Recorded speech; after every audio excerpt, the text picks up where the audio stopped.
जयराम जी की शुरुआत करते हैं। इंपॉर्टेंट ऑब्जेक्टिव जो संस्कृत की सीरीज चल रही थी, इसका पार्ट नंबर 12।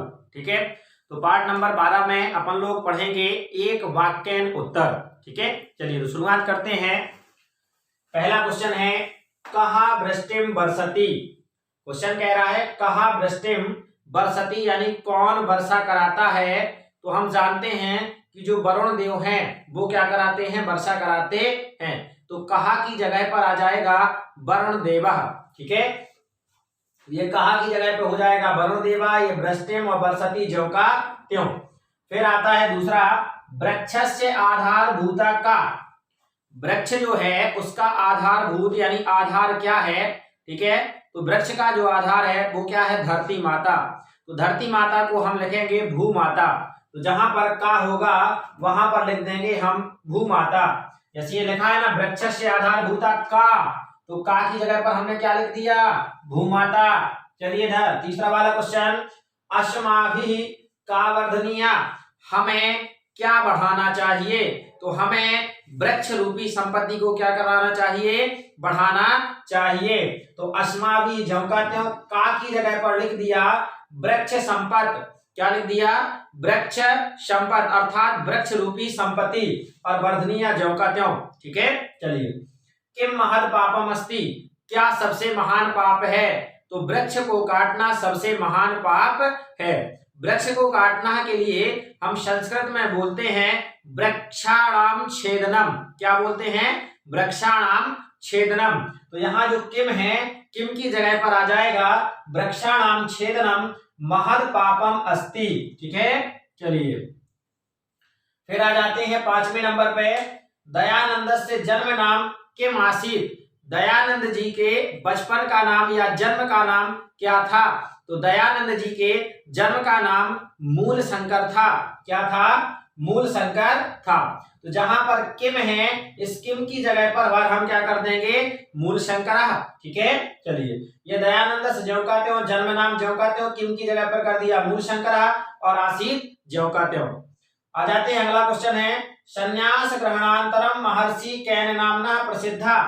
संन्यास ग्रहण करने के बाद जो महर्षि दयानंद थे ये किस नाम से प्रसिद्ध हो गए थे। तो अपन को पता है कि ये जो संन्यास ग्रहण करने के बाद ये जो महर्षि थे ये काहे के नाम से प्रसिद्ध हो गए थे, दयानंद सरस्वती। किसके नाम से प्रसिद्ध हो गए थे, दयानंद सरस्वती। तो कैन की जगह पर भर आ जाएगा हमारा दयानंद सरस्वती, और आंसर हमारा ज्यों का त्यों रहेगा। तो ये हो गया संन्यास ग्रहणांतरम महर्षि दयानंद सरस्वती नामना प्रसिद्धा। ठीक है, फिर आ जाते हैं 7वें नंबर पे, यहाँ है दयानंद केसाम प्रचारम अकरोत्। दयानंद जी ने किसका प्रचार किया है। तो दयानंद जी ने वेदों का और भारतीय संस्कृति का प्रचार किया है। तो इसका राइट आंसर देखिए, दयानंद केसाम की जगह पर आ जाएगा वेदा नाम भारतीय संस्कृति चा प्रचारम अकरोत्। ठीक है, चलिए आ जाते हैं 8वें नंबर पे क्वेश्चन पे। यहाँ क्वेश्चन कह रहा है संता कानी घ्नन्ति, जो संत लोग जो होते हैं वो क्या हर लेते हैं। तो अपन लोगों ने पढ़ा था ना, एक श्लोक था गंगा पापम शशि तापम वाला, दैन्यम कल्पतरुस्थ था, पापम तापम च दैन्यम च घ्नन्ति संतो महाशया। लास्ट में कहा जा रहा है घ्नन्ति संतो महाशया, उसके पहले आ जाइए पापम तापम च दैन्यम च, अर्थात पाप को, ताप को और दरिद्रता अर्थात गरीबी को संत लोग क्या कर देते हैं, दूर कर देते हैं। और यहाँ क्वेश्चन में यही पूछ रहा है कि संत क्या हर लेते हैं। तो ये हो जाएगा संता कानी की जगह पे आ जाएगा पापम तापम दैन्यम च, और बाकी घ्नन्ति ज्यों का त्यों। क्वेश्चन नंबर 9 है, ब्राह्मण परिवार कैन समासाधिता, यानी ब्राह्मण के परिवार को किसने क्या कर लिया था, इकट्ठा कर लिया था, मतलब अपने कब्जे में ले लिया था या घेर लिया था। ठीक है, चलिए यहाँ पर है तो इसका आंसर क्या था, जो घटोत्कच था उसने ब्राह्मण के परिवार को क्या कर लिया था, घेर लिया था। ठीक है, तो यहाँ पर हो जाएगा ब्राह्मण परिवार कैन की जगह आ जाएगा घटोत्कचेन और समासाधिता। फिर आता है सुतापेक्षी कहा आसीत। सुतापेक्षी का मतलब होता है बच्चे को चाहने वाला, यानी कि सीधा सीधा यूं कहा जाए कि पुत्र का लोभी। कहा यानी कौन, आसीत यानी था। तो पुत्र का लोभी कौन था, तो पुत्र का लोभी जो था वो था वृद्ध। कौन था, वृद्ध। तो इसका आंसर हो जाएगा सुतापेक्षी वृद्धः आसीत्। फिर आ जाते हैं 11वें नंबर का, घटोत्कचः अन्ते किम कथयति, यानी घटोत्कच ने अंत में क्या कहा था। तो जब अपन लोगों ने पाठ पढ़ा था तो वहां पर क्या हो रहा था, जो पुत्र था पहले वो कह रहा था कि मैं जाऊंगा, माता कह रही थी मैं जाऊंगा, मैं जाऊंगी, और दूसरा जो पुत्र था वो भी कह रहा था मैं जाऊंगा, और वृद्ध कह रहा था मैं जाऊंगा। इस तरीके का जो भाव था वो देख करके क्या हो जाता है, वो घटोत्कच बोलता है कितना अच्छा है आपके परिवार का प्रेम। तो उसको संस्कृत में बोलते हैं अहो स्वजन वात्सल्यम।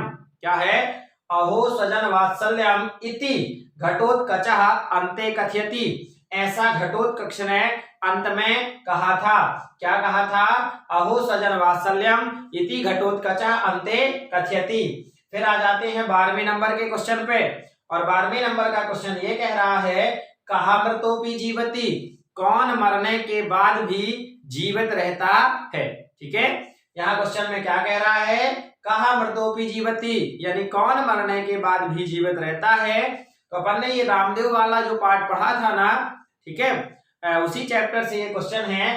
तो जो व्यक्ति समाज के बारे में सोचता है, क्या करता है, जो समाज के बारे में सोचता है वो मरने के बाद भी जीवित रहता है। ठीक है, तो यहाँ लिखा अपन ने, यह समाज हितम चिंत्यति सह मृतोपि जीवति, जो समाज के हित के बारे में सोचता है वो मरने के बाद भी क्या रहता है, जीवित रहता है। जैसे कि वो रामदेव वाला पाठ पढ़ा। चलिए, फिर यहाँ था, कहा जीवन नपि मृतायो, कहा अर्थात कौन, जीवन नपि मतलब जीने के बावजूद भी, मृतायो कौन जीवित रहने के बावजूद भी मृत्यु के समान है या मरे हुए इंसान के समान है। तो इसका राइट आंसर है, यह स्वार्थ मात्रम चिंत्यति, जो अपने स्वार्थ के बारे में बस सोचता है, दूसरों से कोई मतलब नहीं है, ऐसे इंसान जिंदा होने के बावजूद भी मरे हुए समान है। तो राइट आंसर, यह स्वार्थ मात्रम चिंत्यति सह तु जीवन नपि मृता एव। ठीक है, तो ये कितने क्वेश्चन हो गए हमारे, 13। ये है क्वेश्चन नंबर 14। ये कह रहा है, संस्कृत भाषा कस्य पोषणम करोति, जो संस्कृत भाषा है ये किसका पोषण करती है। तो अपन ने कहा था कि ये जो संस्कृत भाषा है संपूर्ण विश्व का पोषण करती है। इसका राइट आंसर हो जाएगा, संस्कृत भाषा विश्व बंधुत्वस्य पोषणम करोति।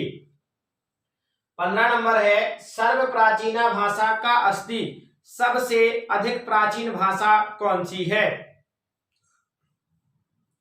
तो जो सबसे अधिक प्राचीन भाषा है वो है संस्कृत भाषा। ठीक है, संस्कृत भाषा को सभी भाषाओं की जननी कहा जाता है। क्या कहा जाता है, जननी। ठीक है, संस्कृत से ही सभी भाषाओं का जन्म हुआ है। तो यहाँ जाते हैं, सर्व प्राचीना भाषा संस्कृत भाषा अस्ति। फिर आता है 16 नंबर का, यहाँ कह रहा है, कृषि वलय काह समेधिता भवन्तु, किसान जो हैं, किसानों के कारण किस चीज की वृद्धि होती है। तो कृषि वलय धान्य वृद्ध्या समेधिताः भवन्तु, यानी किसानों के द्वारा धन धान्य की वृद्धि होती है। फिर है, कस्य अभिनिष्क्रमण संस्कारा भवति, किसका अभिनिष्क्रमण संस्कार हुआ था। तो वहां पर है, राहुलस्य अभिनिष्क्रमण संस्कारः भवति, यानी राहुल का अभिनिष्क्रमण संस्कार था, सॉरी अस्थि है यहाँ पर है। फिर आ जाते हैं 18 नंबर, वर्षा काले मृगेन्द्रः कीदृशः भवन्ति, बारिश के समय पे जो मृगेंद्र अर्थात यहाँ पर कहा गया है शेर के लिए, बारिश के समय पे शेर क्या था, कीदृशा भवन्ति, किस प्रकार से हो जाते हैं। ठीक है, तो यहाँ पर वर्षा काले मृगेंद्रा विक्रांत तरा भवन्ति, क्या लिखा है, विक्रांत तरा भवन्ति, इसका मतलब होता है और ज्यादा पराक्रमशील हो जाते हैं। फिर आता है, वर्षा काले धरणी के वितृप्ता भवति, बरसात के समय पे धरणी किस चीज से परिपूर्ण हो जाती है। तो यहाँ देखो, वर्षा काले धरणी नवैर जलौघे, क्या लिखा है, नवैर जलौघे, नवैर जलौघे का मतलब होता है नए जल से परिपूर्ण हो जाती है। तो वितृप्ता भवति। लास्ट वाला क्वेश्चन है 20वां, कीदृशाः छात्राः उच्च नागरिकाः अभवन्, कौन से छात्र उच्च नागरिक होते हैं। तो देखिए इसका अच्छा जो आंसर है, ये छात्राः क्षणम क्षणम संयोज्य विद्याध्ययने समयस्य सदुपयोगः कृतवन्तः। यानी जो छात्र, यहाँ देखो, ये छात्रा यानी जो छात्र क्षणम क्षणम यानी एक एक पल संयोज्य मतलब इकट्ठा करके विद्याध्ययने समय से सदुपयोग कृतवन्तः, विद्या अध्ययन करते हुए समय का सदुपयोग करते हैं, ते एवं उच्च नागरिका अवन, ऐसे छात्र महान पुरुष या उच्च नागरिक बनते हैं। तो ये था हमारा पार्ट नंबर 12, जिसमें हमने पढ़े 20 क्या एक वाक्य उत्तर। इसके बाद आप लोगों के पास नए वाले पार्ट में यानी पार्ट नंबर 13 में क्वेश्चन नंबर 21 से लेकर के आएंगे। तब तक के लिए पढ़ते रहें, मुस्कुराते रहें। जय राम जी की।